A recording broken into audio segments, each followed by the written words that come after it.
बिस्मिल्लाहिर्रहमानिर्रहीम अस्सलाम वालेकुम and welcome to Brainic academy. Dear candidates, आज के सेशन में हम देखेंगे कि फेडरल पब्लिक सर्विस कमीशन की जॉब्स के लिए आपने ऑनलाइन कैसे अप्लाई करना है। अप्लाई का प्रोसीजर देखने से पहले आपको ये बताता चलूँ कि आपने सबसे पहले फेडरल पब्लिक सर्विस कमीशन की वेबसाइट पे जाके चालान फॉर्म डाउनलोड करना है, उसको फिल करना है और नेशनल बैंक ऑफ पाकिस्तान की किसी भी ब्रांच में जाके डिपॉजिट करवाना है। उसके बाद आपने ऑनलाइन अप्लाई करना है और लास्ट डेट, यानी जिस तरह अभी हम जो अ, जिस पोस्ट के लिए हम अभी देखेंगे कि आपने कैसे अप्लाई करना है, उसकी लास्ट डेट है 21 अगस्त 2023। तो 21 अगस्त यानी लास्ट डेट की रात 12 बजे तक आप किसी भी वक्त अप्लाई कर सकते हैं, लेकिन कोशिश किया करें कि आखिरी डेट को ना किया करें, क्योंकि बहुत ज़्यादा लोगों का रश होता है। वेबसाइट जो है वो सर्वर ओवरलोडेड हो जाता है और वेबसाइट ओपन नहीं होती और आपको प्रॉब्लम हो सकता है। तो ये ना हो कि आपने जो चालान डिपॉजिट करवाया था, फीस जो आपने डिपॉजिट करवाई थी, वो आपकी ज़ाया हो जाए और वो आप उस पोस्ट के लिए अप्लाई ना कर सकें। तो लिहाजा कभी भी आखिरी तारीख का इंतज़ार ना किया करें और आखिरी तारीख से बहुत पहले, बल्कि एडवर्टीजमेंट के शुरू में ही आप चालान फॉर्म डिपॉजिट करवा के ऑनलाइन अप्लाई कर दिया करें। तो ऑनलाइन अप्लाई करने का सबसे पहले आपने गूगल में लिखना है FPSC। FPSC ये शॉर्ट फॉर्म है फेडरल पब्लिक सर्विस कमीशन की। सर्च पे क्लिक करना है आपने। तो ये इंटरफेस आपको नज़र आ रहा है। तो इसमें सबसे पहले जो लिंक आपको नज़र आ रहा है वो फेडरल पब्लिक सर्विस कमीशन की वेबसाइट का ही लिंक है ये। तो इस पे आपने क्लिक करना है।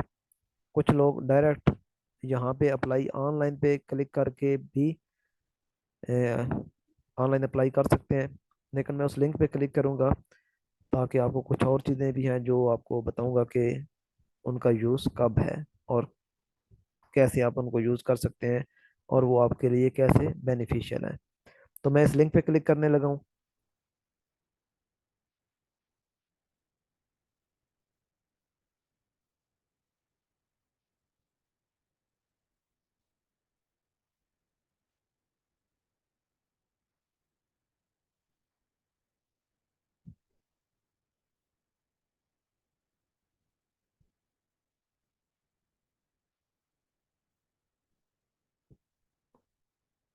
तो ये आपके सामने फेडरल पब्लिक सर्विस कमीशन का जो होम पेज है वो आपके सामने ओपन हो गया है और यहाँ पे आपको मुख्तलिफ ऑप्शन नज़र आ रहे हैं, जिनमें हमारा जो कंसर्न होगा वो यहाँ ऑनलाइन अप्लाई के साथ होगा, अप्लाई ऑनलाइन। लेकिन इसके अलावा यहाँ डाउनलोड के अंदर भी आपका कंसर्न होता है, क्योंकि आपका जो काम स्टार्ट होता है वो इसी डाउनलोड से होता है। क्योंकि इसके ऊपर जब आप क्लिक करते हैं तो आपको फॉर्म्स नज़र आते हैं और इन फॉर्म्स में के अंदर आपका चालान फॉर्म भी मौजूद होता है, जिसको आपने सबसे पहले डाउनलोड करके फिल आउट करना होता है और नेशनल बैंक ऑफ पाकिस्तान की किसी भी ब्रांच में डिपॉजिट करना होता है। उसके बाद आपने अप्लाई ऑनलाइन पे आना होता है। इसके अलावा यहाँ पे इस फॉर्म के अंदर आपको डिपार्टमेंटल परमिशन सर्टिफिकेट भी मिलता है। ये उन लोगों के लिए होता है जो गवर्नमेंट एम्प्लॉयज़ होते हैं, तो उन्होंने आखिरी तारीख से पहले पहले अपने हेड के थ्रू ये अपॉइंटिंग अथॉरिटी को लेटर लाजमी भेजना होता है। जैसा कि अभी आज हम जो अप्लाई ऑनलाइन में देख रहे हैं उसकी जो लास्ट डेट है वो 21 अगस्त 2023 है। तो लिहाजा 21 अगस्त 2023 से पहले पहले आपने हेड के थ्रू अपॉइंटिंग अथॉरिटी को ये डिपार्टमेंटल परमिशन सर्टिफिकेट जो है ये लाजमी भेजना होता है। तो ये दो काम की चीज़ें यहाँ पे पड़ी हैं, चालान फॉर्म और डिपार्टमेंटल परमिशन सर्टिफिकेट। इसके अलावा एक्सपीरियंस लेटर भी होता है यहाँ पे पड़ा हुआ।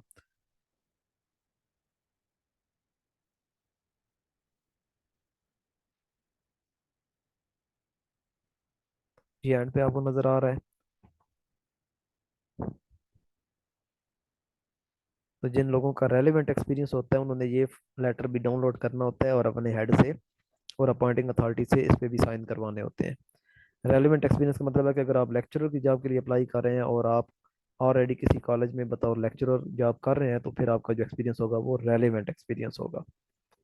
अदरवाइज आपको इस एक्सपीरियंस लेटर की ज़रूरत नहीं है। अगर जॉब इररेलेवेंट है तो एक्सपीरियंस लेटर की आपको कोई ज़रूरत नहीं है। तो अब हम आते हैं ऑनलाइन अप्लाई पे।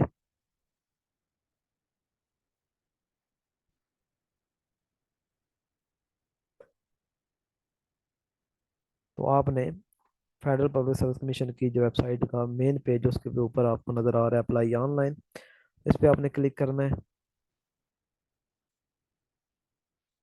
नेक्स्ट आपने क्लिक करना है जर्नल रिक्रूटमेंट पे। अब आपके पास काफ़ी ऑप्शन जो है वो ओपन हो गए हैं, तो मैं वन बाई वन आपको बताता हूँ कि अप्लाई ऑनलाइन, ये तो वो ऑप्शन है जिसके थ्रू आपने किसी भी पोस्ट के लिए अप्लाई करना होता है। टेक प्रिंट आउट, यानी जो जब आप अप्लाई कर चुकेंगे तो आपने इस ऑप्शन के थ्रू किसी भी वक्त आप अपनी एप्लीकेशन का जो प्रिंट है वो ले सकते हैं, और ये लाजमी ले लिए करें, इसका रिकॉर्ड अपने पास रखा करें। घर में एक फाइल बना लें जिसके अंदर सिर्फ और सिर्फ आपके जॉब से रिलेटेड डॉक्यूमेंट्स हों, जिसके अंदर आपने सारे चालान रखने होते हैं, जिसके अंदर आपने सारी एप्लीकेशन रखनी होती हैं, जिसके अंदर आपने सारे एडमिशन सर्टिफिकेट, यानी कि जिसे आप रोल नंबर स्लिप कहते हैं, वो रखना होता है। इंटरव्यू लेटर रखने होते हैं। ये स्पेशल घर में एक फाइल मेंटेन कर लें जिसके अंदर ये सारे डॉक्यूमेंट्स रखने होते हैं। रिट्रीव ट्रैकिंग आईडी, ये क्या चीज़ है? ट्रैकिंग आईडी एक्चुअली जब आप अप्लाई ऑनलाइन करते हैं और आपका एप्लीकेशन सबमिट करते हैं तो आपको एक ट्रैकिंग आईडी मिलती है। इसको यूज़ करके आप फिर इसका प्रिंट भी निकाल सकते हैं, और आप एग्ज़ाम सेंटर जो है वो चेंज कर सकते हैं। तो ये ट्रैकिंग आईडी जो है ये लाजमी नोट कर लिया करें। नेक्स्ट, अगर आप चाहते हैं कि मैं एप्लीकेशन को एडिट करूं, यानी आपने एप्लीकेशन सबमिट करवा दी थी लेकिन आपको बाद में ख्याल आया कि मुझे तो फलां फलां चीज़ें जो है वो एडिट करनी है, तो आपने इस पे क्लिक करना है। तो इस तरह आप अपनी एप्लीकेशन को एडिट या अपडेट कर सकते हैं, लेकिन इसके लिए वो ट्रैकिंग आईडी मांगेगा। ट्रैकिंग आईडी मैं बार बार कह रहा हूँ कि जब आप एप्लीकेशन सबमिट करते हैं अप्लाई ऑनलाइन करते वक्त, तो उस वक्त आपको ट्रैकिंग आईडी अलाट की जाती है, तो वो आप लाजमी अपने पास सेव रख लिया करें। इसके बाद चेंज ऑफ एग्जाम सेंटर, अगर आपने सेंटर इस्लामाबाद रख दिया और आप चाहते हैं कि मैंने लाहौर रखना था, तो आप इस ऑप्शन पे क्लिक करके एग्जाम सेंटर चेंज कर सकते हैं। ये आप शुरू में भी कर सकते हैं, और जब टेस्ट करीब आता है तो उससे 1.5-2 महीने आपको पहले टेक्स्ट मैसेज आता है सिम पे, तो उस लिंक के जरिए भी आप अपना सेंटर चेंज कर सकते हैं। फेडरल पब्लिक सर्विस कमीशन में अप्लाई करने से पहले आपने एक बात माइंड में रखनी है कि आपने अपना जो फ़ोन नंबर देना है वो फ़ोन नंबर कन्वर्ट नहीं होना चाहिए। ये ना हो कि सिम जो है वो नंबर टेलीनार का हो और आपने उसे जैज़ पे कन्वर्ट करवाया हुआ है, या नंबर जैज़ का है और आपने उसे टेलीनार पे कन्वर्ट करवाया हुआ है। तो सबसे पहले मेक श्योर कि आपका जो नंबर है वो कन्वर्टेड नहीं होना चाहिए। दूसरा, जब आपने नंबर एंटर करना है तो वो नंबर बिल्कुल एक्यूरेटली आपने पुट करना है, क्योंकि आपकी सारी जो करस्पॉन्डेंस होनी है वो सेम पे होनी है। फेडरल पब्लिक सर्विस कमीशन आपको ईमेल नहीं करता, किसी भी लम्हे आपको ईमेल नहीं आती, ना ही आपकी एप्लीकेशन सबमिट होते वक्त आपको सक्सेसफुल सबमिशन का ऑप्शन आता है, ना ही टेस्ट के लिए आपको कोई मेल आती है, ना इंटरव्यू के लिए आपको कोई मेल आती है। आपकी जो सारी करस्पॉन्डेंस करता है फेडरल पब्लिक सर्विस कमीशन वो एसएमएस के थ्रू करता है। तो लिहाजा नंबर जब एंटर करना है आपने, तो वो आपने अच्छी तरह देख लेना है कि आपने करेक्ट नंबर एंटर किया है या नहीं। तो अब आपने ये अप्लाई ऑनलाइन पे क्लिक करना है। यहाँ पे सबसे पहले आप देखें कि वो कह रहा है कि सिलेक्ट जॉब, कि आप कौन सी जॉब के लिए अप्लाई करना चाहते हैं। तो यहाँ पे आपके पास सारी की सारी वो जॉब्स आ गई हैं जो एडवर्टाइज की गई हैं। तो हम ये स्पेसिफिक जो वीडियो बना रहे हैं ये लेक्चरर के लिए बना रहे हैं।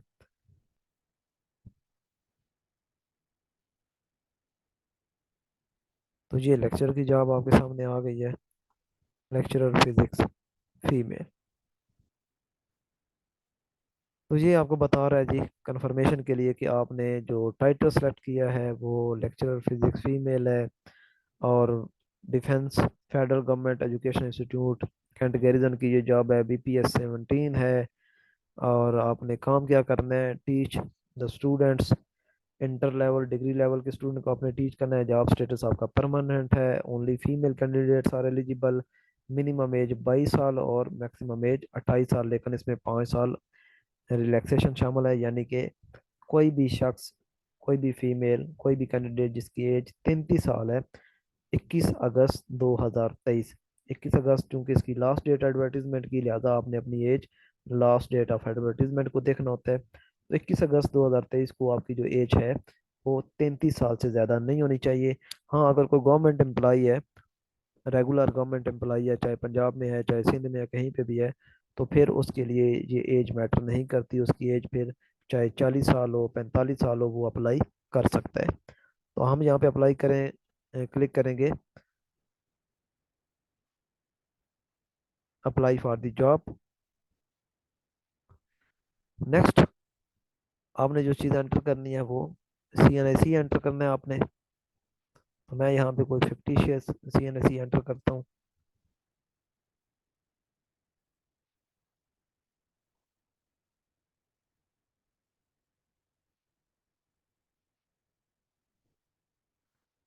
इसके बाद date of fee deposit in bank,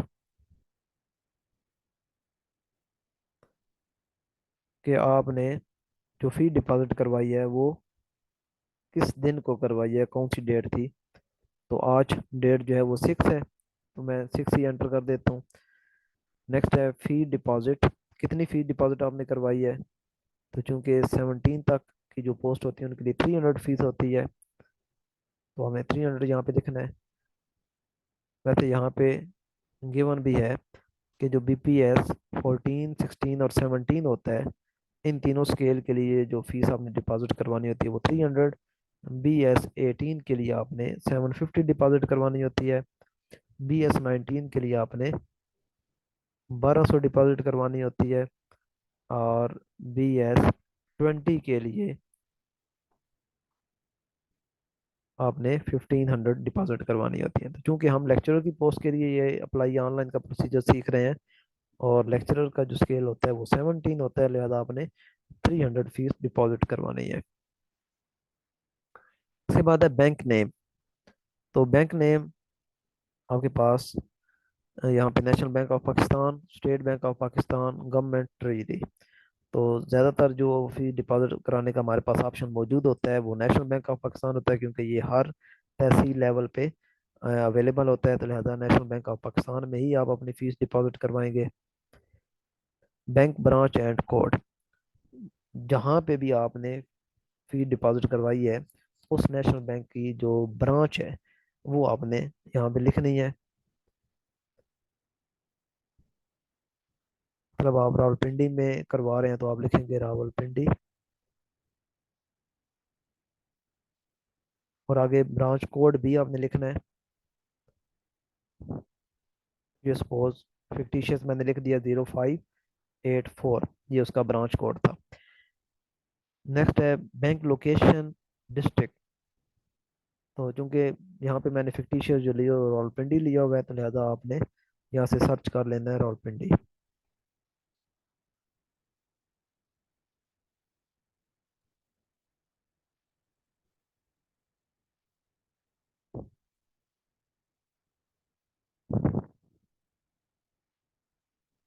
ये रावलपिंडी है। डोमिसाइल आपका पंजाब का है, सिंध का है, KPK का है, बलूचिस्तान का है, जहाँ का भी है। मैं यहाँ पे पंजाब एंटर कर देता हूँ। जेंडर, क्योंकि ये जो अभी हम जॉब्स अप्लाई कर रहे हैं वो फीमेल की जॉब है, तो लिहाजा यहाँ पे फीमेल ही लिखेंगे। अगर आप मेल हैं तो आप मेल लिखेंगे, लेकिन मेल जो है वो फीमेल की जॉब पे अप्लाई नहीं कर सकते। रिलीजन, आप मुस्लिम है तो मुस्लिम करेंगे, नॉन मुस्लिम है तो नॉन मुस्लिम। डोमिसाइल डिस्ट्रिक्ट, आप जिस डिस्ट्रिक्ट से हैं, आपका डोमिसाइल जिस डिस्ट्रिक्ट का बना हुआ है, तो हम यहाँ पे दोबारा रावलपिंडी लिखेंगे, क्योंकि हमने एक फिक्टिशियस जो पर्सन लिया हुआ है वो हम कह रहे हैं कि वो रावलपिंडी से बिलोंग करता है, तो लिहाजा सारा डाटा जो है वो रावलपिंडी का हम एंटर कर रहे हैं। टेस्ट सेंटर, आप जो भी आपको आसान लगता है, जो आपके करीब पड़ता है, जो आपके लिए इजी है, वो आप यहाँ पे मेंशन करें। हम इस्लामाबाद कर देते हैं, रावलपिंडी के करीब पड़ता है। इंटरव्यू सेंटर, वो भी हम इस्लामाबाद ही रख देते हैं, क्योंकि रावलपिंडी का बंदा जो है उसे इस्लामाबाद सूट करता है। नेक्स्ट है do you possess the above qualification. Above qualification का मतलब है कि जो एडवर्टीजमेंट है उसके अंदर जो रिक्वायरमेंट थी, जैसा कि यहाँ पे आपके सामने क्वालिफिकेशन आई हुई है कि आपकी क्वालिफिकेशन जो है वो होनी चाहिए सेकंड क्लास और ग्रेड सी मास्टर डिग्री और इक्विवेलेंट क्वालिफिकेशन। मास्टर डिग्री आपकी होनी चाहिए। अगर आप फिजिक्स के लिए अप्लाई कर रहे हैं तो आपका जो मास्टर है वो फिजिक्स में होना चाहिए, और आपकी कम अज कम जो है सेकंड डिवीजन होनी चाहिए या ग्रेड सी होना चाहिए आपका। सेकंड डिवीजन का मतलब है कि आपके जो मार्क्स हैं वो 45% या इससे ज़्यादा होने चाहिए।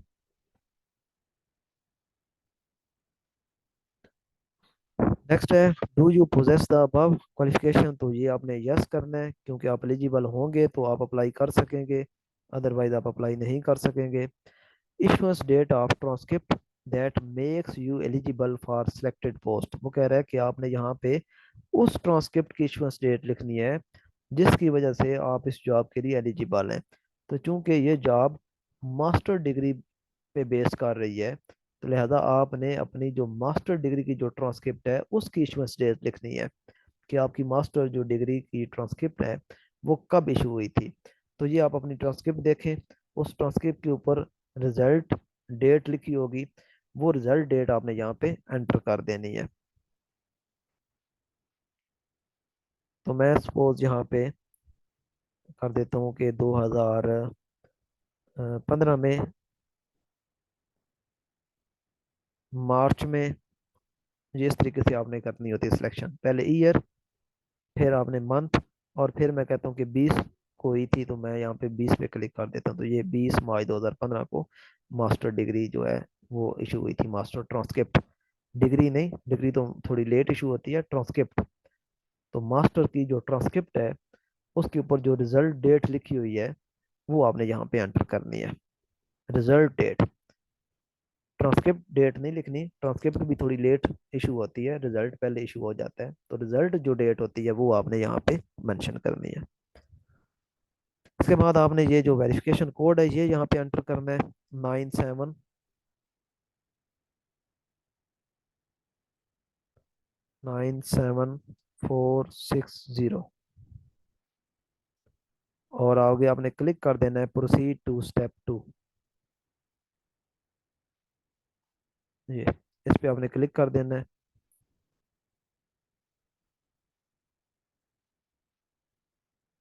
अब आपने जो पहला स्टेप आपको नज़र आ रहा है, चूज फाइल, यहाँ पे आपने अपनी रीसेंट पासपोर्ट साइज पिक्चर जो है वो अपलोड करनी है। उसका जो फॉर्मेट है वो जेपीजी या जेपीईजी फॉर्मेट होना चाहिए, और उसका साइज जो है वो 30 KB से ज़्यादा नहीं होना चाहिए, 30 KB से लेस होना चाहिए। अगर आपके पास कोई पिक्चर है जो 30 KB से ज़्यादा है तो आप उसको 30 KB से लेस कर सकते हैं। उसके लिए आपने कहाँ जाना है, आपने एक वेबसाइट पे जाना है। मैं यहीं पे आपको ऑनलाइन बता देता हूँ। आपने लिखना है गूगल में सॉफ्ट, SOFT, और आगे आपने लिखना है logics, LOJGICS, soft logics.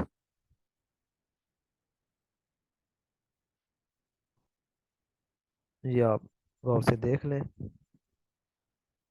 Soft logics.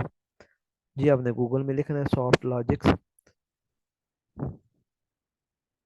और ये जो पहला लिंक आपके सामने ओपन हुआ है, इमेज साइज ऑप्टिमाइजेशन, इस पे आपने क्लिक करना है।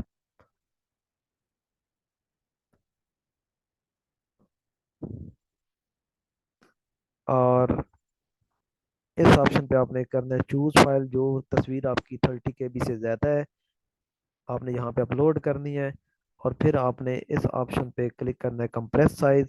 तो वो आपकी जो पिक्चर है वो कंप्रेस हो जाएगी, 30 KB से लेस साइज में कन्वर्ट हो जाएगी। फिर आपने उसे इस ऑप्शन पे क्लिक करके डाउनलोड कर लेना है, और फिर आपने फेडरल पब्लिक सर्विस कमीशन की वेबसाइट पे इस ऑप्शन पे यहाँ पे आपने अपलोड कर देनी है। ये कुछ चीज़ें अब जो हैं वो ऑलरेडी फिल्ड हो चुकी हैं। यहाँ पे आपने दोबारा से अपना CNSE एंटर करना है, CNIC की डेट ऑफ इशुएंस, यानी कब आपका CNIC इशू हुआ है। ये आप अपने CNIC देख लेंगे कि कब आपका CNIC इशू हुआ है। और उसके बाद है नेम ऑफ एप्लीकेंट, आपने अपना नाम लिखना है जो आपका ऑफिशियल नाम है। ये नो कुछ लोगों के साथ मलिक नाम नहीं होता तो मलिक भी लिख देते हैं, राजा उनके नाम के साथ नहीं होता तो वो लिख देते हैं। आपका नाम वही है जो आपके शनाख्ती कार्ड के ऊपर एंटर्ड है। उसके बाद आपने फादर नेम अपना वो भी ऑफिशियल नाम लिखना है जो आपके डॉक्यूमेंट्स में मौजूद है। मलिक, राजा, जंजुआ, ये चीज़ें ख्याल रखा करें, ये अगर आपके नाम के साथ मौजूद है, CNSC पे मौजूद है तो फिर लिखें, अगर मौजूद नहीं है तो आप बिल्कुल भी ये ना लिखें, आपके लिए प्रॉब्लम क्रिएट कर सकती हैं बाद में। इसके बाद है डेट ऑफ बर्थ। तो डेट ऑफ बर्थ भी आपने इसको सिलेक्ट करके लिख लेनी है अपनी। सबसे पहले आपने ऊपर ईयर सेलेक्ट करना है, यहाँ एरो पे। ये ईयर आपका आ गया जब आपकी डेट ऑफ बर्थ है।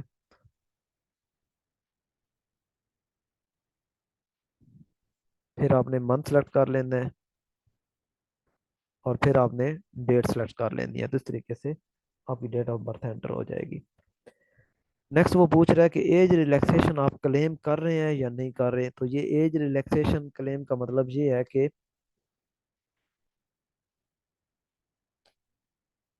आपके पास जो एज लिमिट है वो 22 से लेके 33 साल है।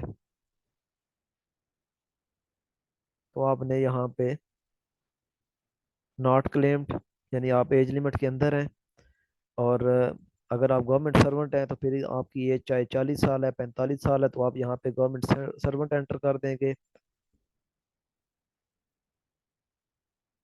और फिर आपने बताना है कि आप गवर्नमेंट सर्वेंट कितने अरसे से हैं, 2 साल से कम अरसे से हैं या 2 साल से ज़्यादा अरसे से आप गवर्नमेंट सर्वेंट हैं।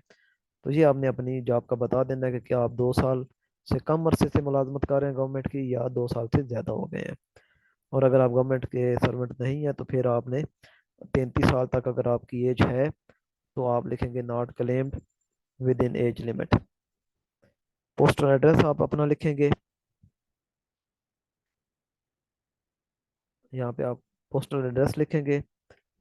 2 लाइनों में लिख दें, अगर आपका एड्रेस लंबा है तो आप पहली लाइन में आधा एड्रेस पहली लाइन में लिख दें, और जो तहसील और डिस्ट्रिक्ट वगैरह वो आप दूसरी लाइन में लिख दें। यानी आप इसको इस तरीके से फिल करें कि VPO आप यहाँ पे लिख दें। अगर आपका कोई मोहल्ला वगैरह है तो वो भी यहाँ पे लिख दें, VPO लिख लें और मोहल्ला भी लिख लें। और बाकी जो तहसील है और डिस्ट्रिक्ट है वो आप नीचे लिख दें।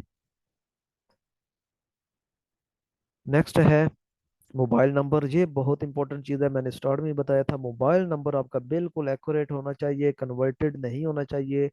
जैज़ का नंबर है तो जैज़ का ही नेटवर्क होना चाहिए, टेलीनार का नंबर है तो टेलीनार का ही नेटवर्क होना चाहिए। ये ना हो कि नंबर टेलीनार का हो और कन्वर्ट जो है वो जैज़ पे हुआ हुआ हो, ऐसा नहीं होना चाहिए।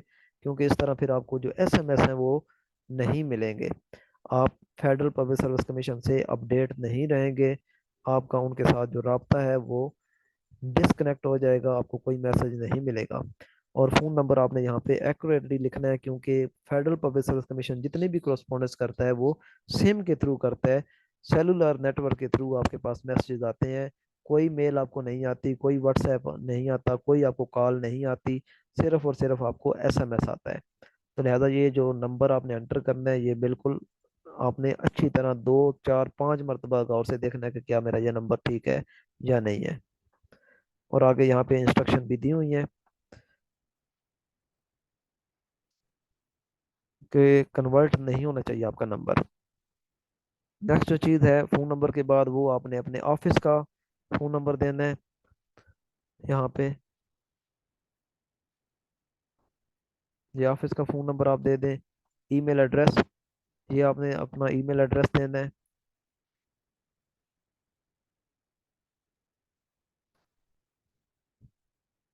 और इसके बाद आपने एक और ईमेल एड्रेस देना है यहाँ पे। डिसेबिलिटी के बारे में वो पूछ रहा है कि क्या आप डिसेबल हैं, क्लेम कर रहे हैं डिसेबिलिटी को या नहीं। तो ये आप देख लें, आपके पास 3 ऑप्शन है, ब्लाइंड है, विजुअल इम्पेयर्ड है, फिजिकल इम्पेयर्ड है। या हेयरिंग या स्पीच इम्पेयर्ड हैं। तो अगर आप डिसेबल हैं किसी लिहाज से तो वो आप यहाँ पे मेंशन करेंगे, लेकिन इसके लिए आपके पास डिसेबिलिटी सर्टिफिकेट लाजमी होना चाहिए। ये आप अपने जो कंसर्न हॉस्पिटल होता है THQ वहाँ से ये आप उनसे रब्ता करें और उनसे ये अपना डिसेबिलिटी सर्टिफिकेट लाजमी बनवाएं। वो आपको गाइड करेंगे, अगर वो खुद नहीं बना के देते, डिस्ट्रिक्ट हेडक्वार्टर हॉस्पिटल से बनता है, तो उनसे गाइडलाइन ले लें कि मैंने अपना सर्विस के लिए डिसेबिलिटी सर्टिफिकेट बनवाना है, मुझे गाइड करें, वो आपको प्रॉपर गाइड कर देंगे। तो ये आपके पास लाजमी डिसेबिलिटी सर्टिफिकेट होना चाहिए।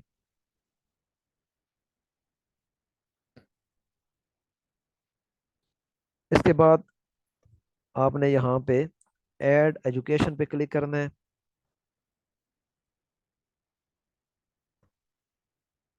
तो यहाँ पे आपको सारी एजुकेशन एंटर करने की कोई ज़रूरत नहीं। ये ना हो कि आप मैट्रिक से स्टार्ट करें, मैट्रिक, इंटर, बैचलर और master, MPhil, PhD, B.Ed, M.Ed। ये इतनी ज़्यादा इसमें ऑप्शन नहीं है। इसमें आपके पास ज़्यादा से ज़्यादा 5 ऑप्शन होते हैं, यानी आप 5 किस्म की जो क्वालिफिकेशन है वो ऐड कर सकते हैं। तो आप इसका स्टार्ट लें उस डिग्री से, उस क्वालिफिकेशन से जिसके बेस पे आप अप्लाई कर रहे हैं। जैसा कि ये लेक्चरर फिजिक्स की जॉब है, ये मास्टर लेवल की जॉब है, तो लिहाजा आप इसका सबसे पहले मास्टर से स्टार्ट करें। या अगर आपके पास हायर डिग्री है तो उससे स्टार्ट कर लें, यानी अगर आपने MPhil किया हुआ है तो आप MPhil से स्टार्ट कर लें, PhD की हुई है तो PhD से स्टार्ट कर लें, यानी हायर क्वालिफिकेशन से आप स्टार्ट करें। तो यहाँ से आप देख लें अपनी रेलिवेंट, आप यहाँ से क्वालिफिकेशन देखेंगे।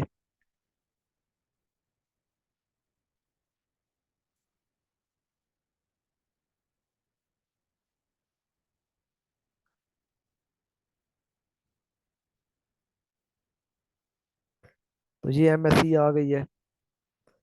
अगर आपने MPhil किया हुआ है तो आप MPhil का ऑप्शन देख लें। जो भी आपकी क्वालिफिकेशन होगी उसको आप यहाँ से गौर से देख लें। रिजल्ट डेट, ये मैंने पहले ही बताया था, दोबारा फिर बता रहा हूँ कि जो आपकी ट्रांसक्रिप्ट होती है उसके ऊपर रिजल्ट डेट लिखी होती है। ट्रांसक्रिप्ट से अपनी रिजल्ट डेट देख लें, जो भी आपकी रिजल्ट डेट थी 2016 की। ए, फर्ज करें आपको सितंबर में आपको मिला था ट्रांसक्रिप्ट का, सॉरी रिजल्ट आपका इशू हुआ था, जो कि ट्रांसक्रिप्ट के ऊपर लिखा हुआ है 16 को, तो यहाँ पे आप 16 सितंबर 2016 लिख दें, जो आपकी ट्रांसक्रिप्ट के ऊपर रिजल्ट मेंशन है। बोर्ड आपका कौन सा था, यूनिवर्सिटी कौन सी थी, तो यूनिवर्सिटी, ये बोर्ड सारे दिए हुए हैं, कराची बोर्ड था, गुजरावाला बोर्ड था, बन्नू था, डेरा गाजी खान बोर्ड था, जो भी बोर्ड था। और अगर यूनिवर्सिटीज हैं तो यूनिवर्सिटी आपने यहाँ से सर्च कर लेनी है। University of Sindh Jamshoro, हम यहाँ पे यही कर देते हैं। फिर आगे आप, अगर आपका CGPA, क्योंकि यूनिवर्सिटी में ज़्यादा CGPA ही चलता है, तो लिहाजा आप यहाँ आखिरी ऑप्शन पे क्लिक करेंगे, ये ब्लू हो गया। अब आप यहाँ पे CGPA एंटर कर सकते हैं कि आपका जो CGPA आया था 3.75। और यहाँ पे आप मेजर सब्जेक्ट आप लिखेंगे, क्योंकि हम यहाँ फिजिक्स की बात कर रहे हैं, तो फिजिक्स का अगर आपने क्वांटम मैकेनिक्स पढ़ी हुई है तो आप यहाँ पे क्वांटम मैकेनिक्स लिख देंगे। सॉलिड स्टेट फिजिक्स आपका मेजर सब्जेक्ट था तो सॉलिड स्टेट फिजिक्स लिख देंगे। अगर आपने किसी सब्जेक्ट में कोई रिसर्च की हुई है, कोई थीसिस की हुई है, तो वो आप लिख देंगे। यहाँ पे मटेरियल साइंस था, या कोई नैनो टेक्नोलॉजी थी, या जो भी आपका डेंसिटी फंक्शनल थ्योरी था, जो भी आपका सब्जेक्ट था, जो मेजर था जिस पे आपने रिसर्च की हुई है, वो आप यहाँ पे एंटर करेंगे और सेव कर देंगे आप। ये आपकी एक क्वालिफिकेशन, आप देख सकते हैं कि आपकी एक क्वालिफिकेशन जो है वो यहाँ पे सेव हो चुकी है। फिर इसी तरह आप दोबारा ऐड एजुकेशन पे क्लिक करेंगे और आप फिर BSc की और इसी तरह इंटर की और मैट्रिक की और B.Ed M.Ed वगैरह आप ऐड कर लें। तो मैं आपको प्रेफर यही करूँगा कि आप हमेशा PhD से स्टार्ट लें, फिर आप MPhil की करें, उसके बाद आप MSc या MA की करें, और उसके बाद आप M.Ed की करें, और उसके बाद आप B.Ed की करें, और उसके बाद आप फिर बैचलर और इंटर और मैट्रिक पे आए। अगर आपको ऑप्शन मिलता है तो ऐड कर दे, वरना ये सफिशेंट है।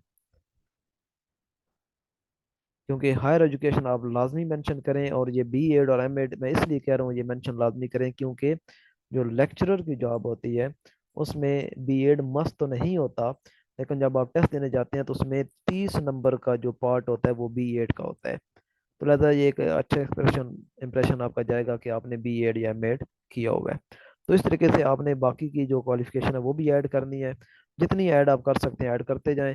अगर आपसे कोई क्वालिफिकेशन आप समझते हैं कि गलत हो गया तो यहाँ डिलीट पे आप प्रेस करें तो ये आपकी जो क्वालिफिकेशन है MSc की ये डिलीट हो जाएगी, और आप इसको दोबारा से नए सिरे से इसी ऑप्शन के थ्रू ऐड एजुकेशन कर सकते हैं। तो इस तरीके से आपका जो एप्लीकेशन ऑनलाइन वाला प्रोसेस है ये कंप्लीट हो जाएगा, और यहाँ पे आप इसको चेक कर देंगे, और एंड पे आपके पास ये जो ऑप्शन नज़र आ रहा है submit your application for review.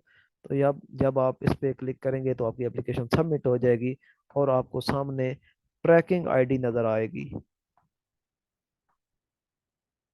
Tracking ID. तो ये मैंने स्टार्ट में ही बताया था, ये आपकी ट्रैकिंग आईडी मस्ट है, आपने अच्छे तरीके से इसे नोट कर लेना है अपने पास। ये एक मैंने कहा है कि फाइल मेंटेन करें जिसके अंदर आपके सारे डॉक्यूमेंट्स हों, जिसके अंदर आप हर चीज़ नोट कर लिया करें। तो वहाँ पे आपने एक छोटे से पेज पे अपनी ट्रैकिंग आईडी लिख के कि मैंने लेक्चरर फिजिक्स के लिए अप्लाई किया था और उसकी ट्रैकिंग आईडी ये थी, ये आपने नोट कर लेनी है। लेकिन अगर आप भूल भी जाते हैं तो आप अपनी ट्रैकिंग आईडी को रिट्रीव भी कर सकते हैं। उसका तरीकाकार ये है कि आप